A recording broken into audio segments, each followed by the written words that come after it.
Last week, like him, I was in Brussels meeting with heads of government and leaders of European socialist parties, one of whom said to me,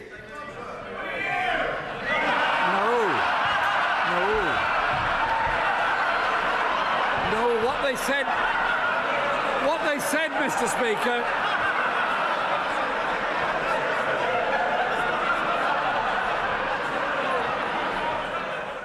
Politics is sometimes funny, but also very important. And how important it is, and how does the system work in Britain, I'll show you in the following video.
The United Kingdom, or complete the United Kingdom of Great Britain and Northern Ireland, is a sovereign country and a constitutional monarchy with a parliamentary system. That means there is a king or a queen at the top, not in the form of absolutism, but with some kind of democracy. The monarch is currently Elizabeth II, by the grace of God, of the United Kingdom of Great Britain and Northern Ireland, and of her other realms and territories queen, head of the Commonwealth, defender of the faith and mother of dragons. Oh, I think the last title was too much. Well, the Queen is head of the state and of the executive branch. She is in office since her coronation in 1952 in the Westminster Abbey. Her political power is very limited, because she just signs the laws. But who has the power? So we want to look at the different branches. The legislature is a bicameral one, which means we have two houses. To be exact, the House of Commons and the House of Lords. Both together pass the laws, and that works in the following way. One house makes a bill is a proposal of law, and then each house talks about that bill. 1 time, 2 times, maybe 3 times. And if everything is fine, the Queen has to sign that law. That's called royal assent. I want to continue talking about the two houses more precisely. The House of Lords is situated in the Palace of Westminster and near the Victoria Tower. That has to be here. This house consists of about 800 members who are called lords obviously, and it's important to say that these members were not elected, but appointed. And that is not all. The majority of that lords are life peers, so they probably die in these red, noble and, but that's just conjecture, comfortable couches. The structure of the composition of the chamber is as similar to the structure in the House of Commons. We will talk about it later. But there are some additional members. 26 bishops, you know, religion is important in the UK, and about 180 crossbenchers. These guys don't vote for a specific party, they vote sometimes for conservative views, and another day maybe for socialist positions. It's not clearly defined. The House of Lords is not as powerful as the House of Commons, because some kinds of laws don't need the approval of the HRL. And finally we come to the place where real politics takes place, not the chamber where the nobles have a tea party. The House of Commons, or with its full title, the Honourable the Commons of the United Kingdom of Great Britain and Northern Ireland in Parliament assembled, is also situated in the Palace of Westminster. That's the reason why it's called Houses of Parliament too, but the chamber is more near to the Elizabeth Tower. That is the place of negotiations, polls and very tough debates. That is the place where laws are passed and where rhetoric must be on point, we see in the extract of the video. Does he rule out giving another tax cut to the richest in society by cutting the top rate to 40p? To 40p. To 40p. Calm down, calm down. To 40p.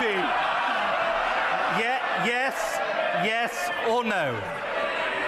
Ah, we've got a new hand gesture from the Shadow Chancellor. Yes.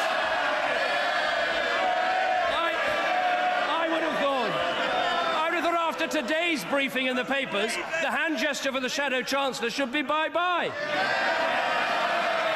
You don't need it to be Christmas to know when you're sitting next to a turkey. The Right Honourable Gentleman's foreign policy is to object to and insult the democratically elected head of state of our most important ally.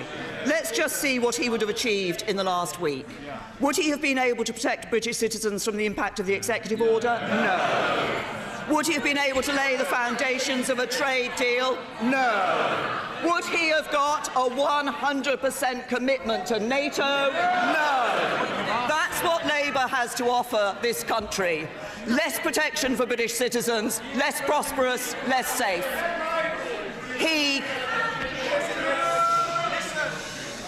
He can lead a protest. I'm leading a country.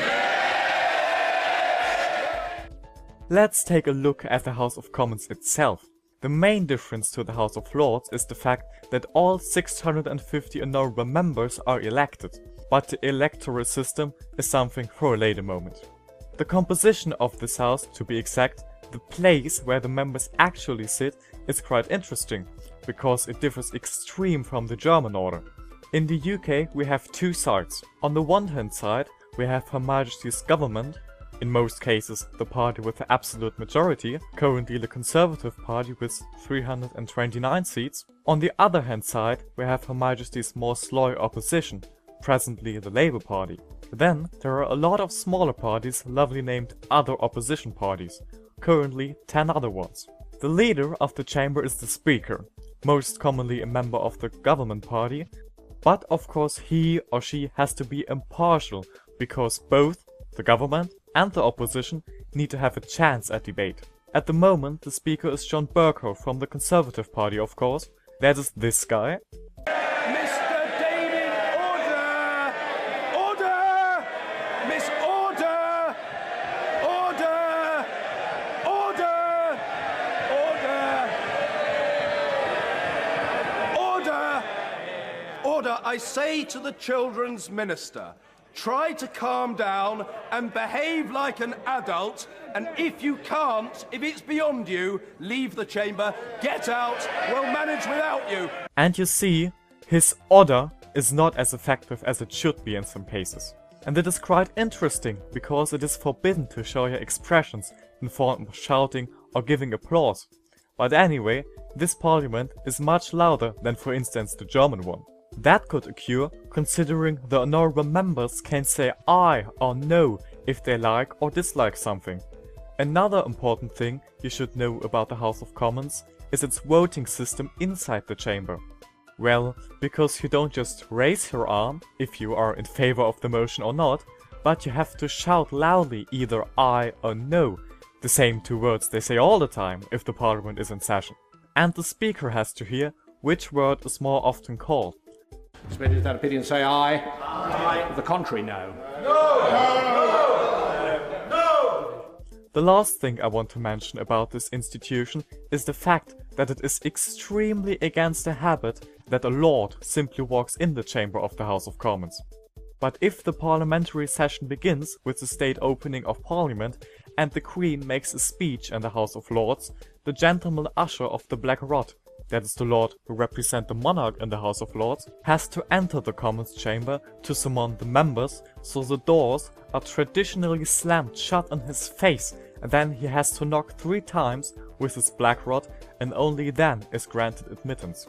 Now I've talked a lot about the legislature, but what is with the government itself? The British government consists of the Prime Minister, normally the leader of the party with the majority of seats in the House of Commons, currently Theresa May, and the 21 ministers, who form together the cabinet. I don't want to name all ministers, but I think everybody should already have heard of the Chancellor and Under-Treasurer of Her Majesty's Exchequer, the Finance Minister Philip Hammond, or the guy with the blondest hair in the UK, Her Majesty's Principal Secretary of State for Foreign and Commonwealth Affairs, Boris Johnson. Now we've got the executive branch, the legislative. What's missing? Right, the judicial branch. This branch was part of the undemocratic House of Lords until October 2009, but the court was reformed, obviously because the House of Lords can't be part of the judicial branch and the legislature according to the separation of powers. So the Supreme Court was created, which is situated in the Middlesex Guildhall. After an overview of the political system itself, I want to talk about the various parties in the UK. The biggest party with the most seats in the House of Commons is, we already heard the name several times, is the Conservative Party. And as its name suggests, the party represents conservative views. But not just that. The party has its focus also on economic liberalism and, surprise surprise, on Euroscepticism, adjust to Brexit. In Germany, we will get this party probably if we'd combine the CDU and the AfD to a centre-right party. Its leader is Prime Minister Theresa May, who acceded to the office from David Cameron in 2016 after his resignation in consequence of the Brexit referendum. I do not think it would be right for me to try to be the captain that steers our country to its next destination. Famous members of the Conservative Party were, for example, Winston Churchill or the Iron Lady Margaret Thatcher. Another popular party in the UK is the Labour Party. It is the second largest one there, measured on the seats in the parliament. Its ideology is really clear, because the Labours fight for social democracy and democratic socialism, which concludes that the Labour Party can be classified in the centre-left spectrum. So it can be compared to our SPD. Current leader is who assumed the office from Ed Miliband as a result of the catastrophic general elections in 2015. Another important party are the Liberal Democrats. They defend, of course, liberal views, but also social liberal ones. This leads to the conclusion that the party is simply just a British FDP. And there are also some smaller parties. There are Green parties and right-wing and socialist ones. But there are also local parties which have partially the same positions as the big parties. The reason for that is simple. The UK is not just the UK. It consists of England, Scotland, Wales and Northern Ireland.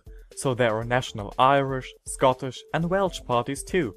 For example, Plaid Cymru in Wales, Sinn Féin in Northern Ireland and the Scottish National Party in Scotland indeed.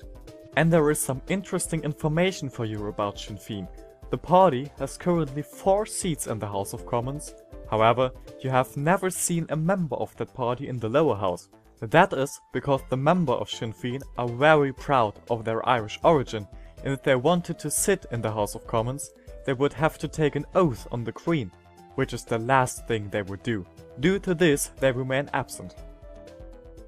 And finally, after this whole bunch of information about the political parties, it is time for the thing that really bothers me. Something that sends cold shivers down my spine and is so full of malice that not even the devil himself could have created it.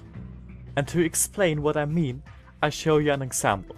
This is a pie chart of the percentages of the parties in the last general election in 2015. Let's guess. How does the composition of the House of Commons look like? Like this? Wrong. Yes, I know, hard to believe, but actually it looks like this. The reason for this enormous difference is the electoral system of the UK. the first past the post system. The United Kingdom is divided in 650 constituencies. Each of them elects exactly one member for the House of Commons, and what does this mean we see here in the constituency Southport in the northwest of England. In this diagram we see that the Liberal Democrats have the relative majority and are allowed to send a member to the House of Commons. And the remaining 69%, they are neglected. Just simply neglected. This concept is so undemocratic and causes some other effects. These effects are, for instance, the promotion of the two-party system, Labours and Conservatives, and absolute majorities for one party in the lower house. And we can observe these phenomena in recent elections. In 1997, the Labours got 43% and the Conservatives 31% of the votes. Result: 63% of the seats for the Labour Party, 25% for the Conservative Party, and Tony Blair becomes Prime Minister. 2015, 37% of the votes for the Conservative Party and 30% for the Labour Party. But in the composition we see 51% and 36% of the seats in the House of Commons for Conservatives and Labours. In consequence to that, David Cameron remains Prime Minister. And now my presentation comes to an end. Of course, you could go much further into detail, but I hope you retain some of the characteristics in British politics.